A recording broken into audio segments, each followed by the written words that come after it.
The entire continent of South America is literally on the brink of a full-blown shooting war, and our media is either blissfully ignorant and unaware, or complicit in the cover-up. I'm more inclined to believe the latter,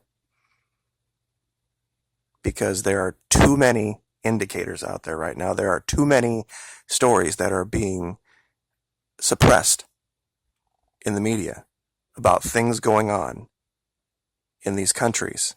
They are arming to the teeth against the express wishes of the people of that region.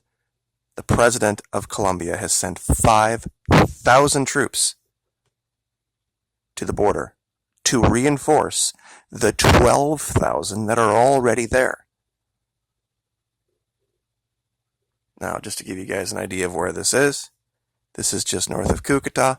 This is ground zero for all of the heartache and grief and problems in Venezuela. Right here, the Zulia region.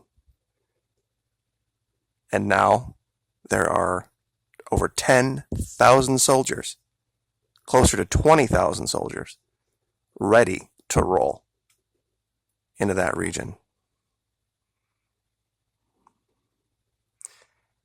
In a region with 12,000 soldiers and 4,000 policemen that cover 48 border crossings, illegal trafficking has reactivated, especially of people towards the interior of Colombia and the south of the continent. 49 social leaders have been threatened, 10 were killed, 5 kidnapped, 350 cases of forced disappearance were registered, 70 of them at the border, 29 civilians have been kidnapped, 3 in the last 11 days. All these troops in security, and nobody knows who are committing these crimes, and there's not a single answer to 99% of the denunciations. But Venezuela is the problem, not Colombia.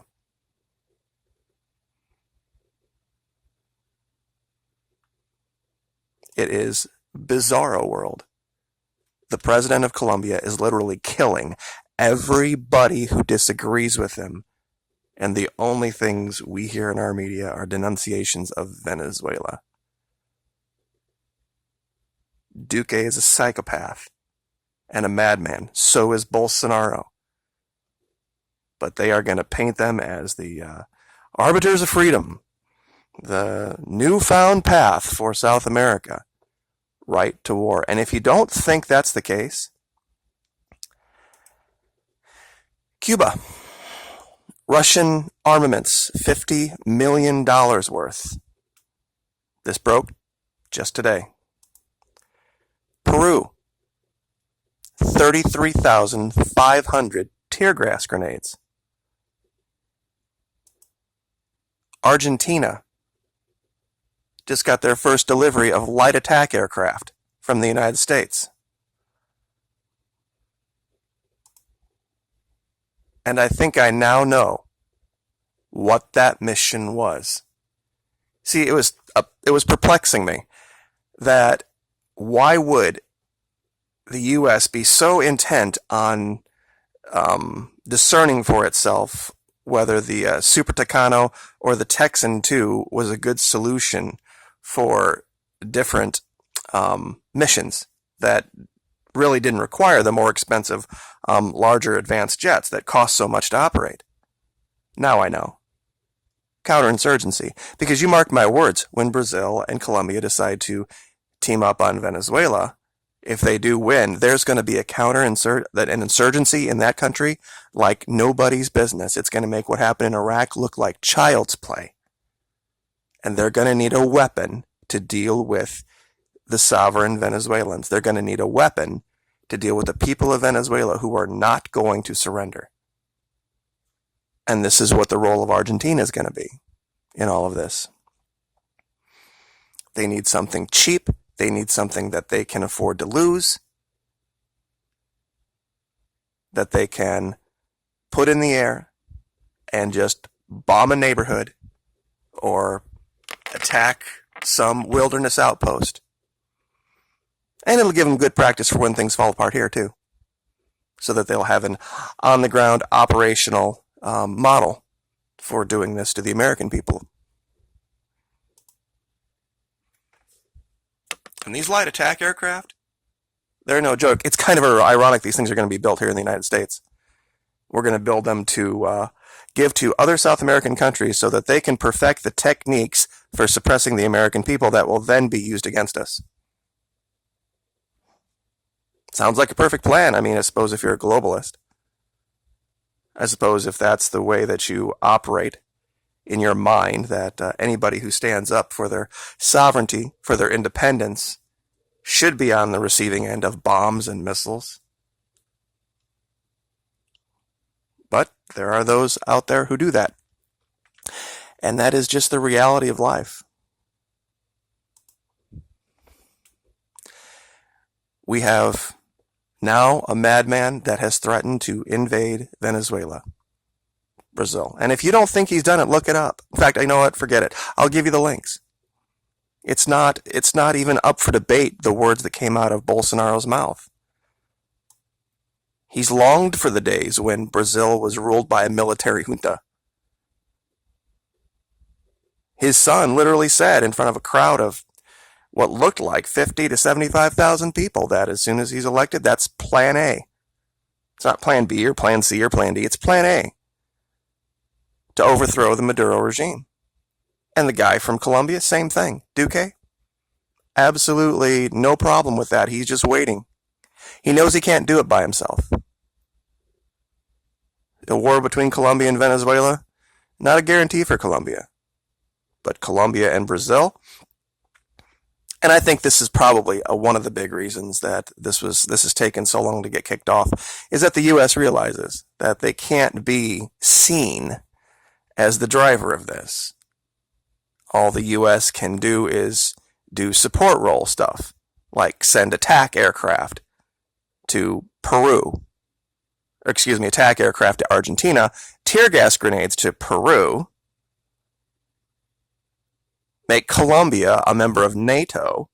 Oh, that's right, and send 900, I believe it was, let me find that link, I'll give it to you too, field artillery. We covered that about a week or two ago, that the U.S. gifted howitzers to the Brazilian military. I'll find that link. This is just, arming these people all over again. It's exactly what we did in Iran-Iraq war. It's what happened in Central America in the 80s with Iran-Contra. We're just going to be the ones that profit from the arms sales of this war. And it might very well be unlikely that U.S. boots ever see any action here. Remember something, Brazil has a military almost, as far as people goes, nearly as big as ours. Almost 2 million men. Add that to the Colombian military, probably no real use other than for maybe U.S. military advisors. And that's right, there are 450 U.S. military advisors in Panama, aren't there? On the ground. That's interesting. Already there. And we do have 6 bases in Colombia. So that to say we are not involved would be disingenuous. But I would like to say a congratulations to Nicole M. Hagerstown, Maryland, won today's drawing, the 3rd drawing, and she asked that her $50 be donated to a local animal rescue, so we are going to do that in her name for her. We have 67 more drawings at the Florida Maquis Patreon channel. If you'd like to join us in psychological operations training, we would love to have you. $1 a month. It's all it costs to get at the secret level. $5 at the top of the secret level. $10 for your special access need-to-know clearance. $15 if you want to join us at the Maquis Roundtable. And that's a per month thing, $15 per month. What we do at the Roundtable is not so much training as we discuss psychological operations that we've identified in the mainstream media based on the training that we do at level 1, 2, and 3. And then at Maquis Masters, the $20 level, which is today, we post on Mondays for Maquis Masters. We discuss psychological operations that the Maquis is running offensively at the moment to try to wake people up. Because sometimes the answer for a a cure, I should say, for a psychological operation is another one. To get people to recognize it, to see it, and think about the information that they're taking in, and be aware that there are those out there that would benefit from either your ignorance or your belief in a false set of facts. But war is coming. The day after Bolsonaro takes power, or wins the election, I should say, he hasn't been inaugurated yet, Duque sends 5,000 troops to the border of Venezuela. Yeah, I'm sure that's just a coincidence. While he slaughters everybody who disagrees with him at a rate of 1 a day now. And I'll leave you with this. This story of Venezuela and all of the starvation. Yeah, there's people that starve in Venezuela, sure. There's people that starve in America. There's people that starve in Colombia and Brazil and lots of other places. Venezuela was one of those places you didn't see it historically, though, and that's why it's such a big deal. Venezuela, historically, was the country people went to when things in their country fell apart in South America, because they were so wealthy and sovereign, and I know evil, terrible, horrible socialism that feeds children and educates people. That's just terrible. But I want to show you a picture. These are a group of Venezuelan doctors that have traveled to Suriname to help the people there, and I want you to identify, let's see, 1, 2, 3, 4, 5, 6, 7, 8, 9, 10 people. Which one of these 10 people is the starving one? Because we know that 10% of Venezuela is starving. If you can pick that person out for me, I would really like to hear that. You see, nobody talks about that, even if you talk about a country of 30 million people, Venezuela, 30 million people. Do the math. Do the math. If 3 million people are on the edge of existence, who does that represent? That represents 10%. Let's look at the 10% poorest of the poorest people in our country. And let's put them next to the people of Venezuela that are suffering and see if you see any difference. You don't. Why isn't anyone talking about the 90% of Venezuela that hasn't left? The 90% of Venezuela that gets up every day, puts on their clothes, takes a shower, eats breakfast, goes to work, does their job, gets their paycheck, goes to the grocery store, buys groceries, goes home, drives home, puts gas in the car, just like you and I do. 90% of them. 90% of them. Because even by the biggest estimates of Nikki Haley and all the other globalists in this administration, 3 million people. Fine. 3 million people. Wonderful. 10%. What's the problem? We have that problem here.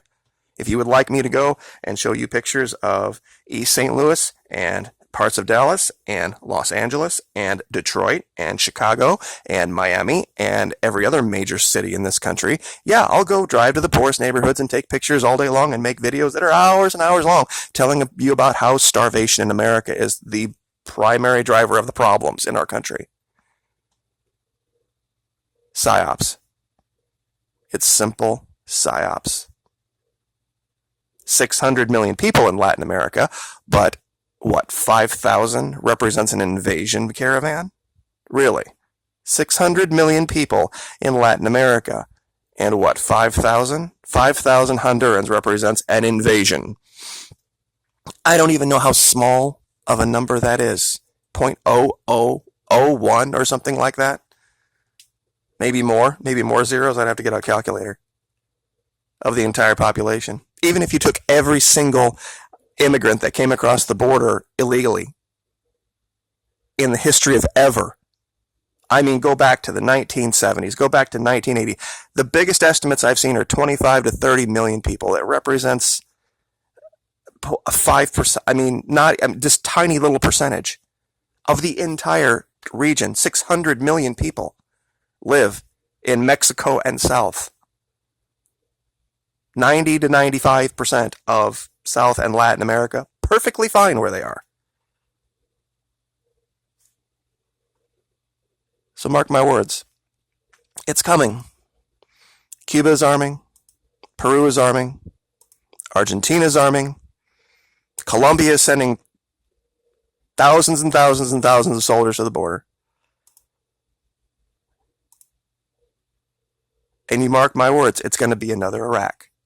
It's going to be another, but it's going to be worse. It's going to be way worse. Because there's lots and lots of people in this country that have relatives and loved ones down there. And if you think they're going to sit by and let the U.S. do one of these nation-building exercises where they bomb civilians and kill children like they have, ain't going to happen. Ain't gonna happen.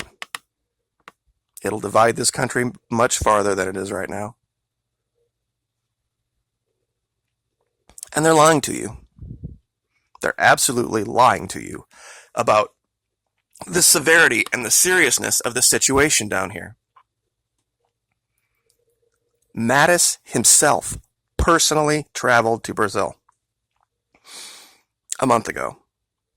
Why would our Secretary of Defense leave Washington, D.C. and travel to Brazil to secure military support and bases if they didn't think this was coming? I'll leave it there. Like, share, subscribe. Thank you so much. We'll see you next time.